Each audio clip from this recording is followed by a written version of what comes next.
You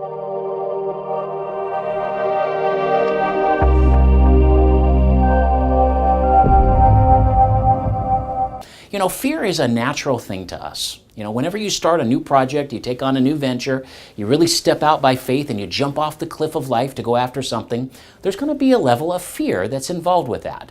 This is where the crossroads of life really meets, you know. Most people let the fear stop them and from taking the steps needed to achieve their dreams. So many look at the obstacles and the challenges and the unknown, and it's like this dark cloud hanging over them. All they see is fear. Where others, and they don't take action, whereas others, those who truly reach high levels of success and personal achievement, they acknowledge the fears there. They say, yes, I have some fear, but they don't let it keep them from moving forward. They press on. Now, some people will do anything to avoid uncomfortable things of fear. If you're one of those people, you're going to run into an even bigger risk of never getting what you want in life. The reason for this is that most of the great things that you want from life require taking risks, which means there's a chance for adversity and defeat. But like the old adage wisely tells us, nothing ventured, nothing gained. And I'm speaking to you from personal experience on this. If you really have big goals and you really have big dreams, you will experience some level of fear.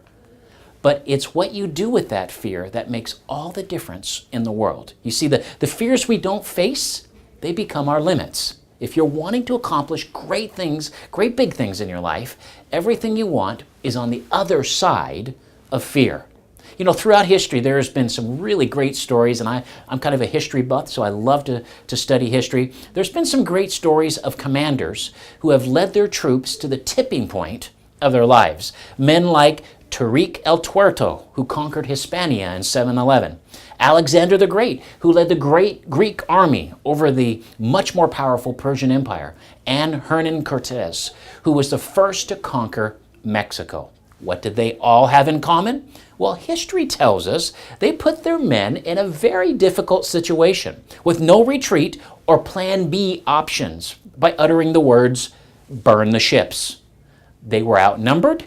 They had a great number of challenges before them, and the commanders knew the fear levels were sky high with the men. By burning the ships, they simply eradicated any notion of retreat from the minds of their troops and committed themselves unwaveringly to the cause of victory. Defeat wasn't an option at all. They pressed through their fears to historic victory. Now, fear has several meanings to it. My two favorite ones are these: forget everything and run. And the other opposite of that is face everything and rise. Now, another popular definition of fear by many in the psychology and personal development field is that fear is nothing more than fantasized experiences appearing real.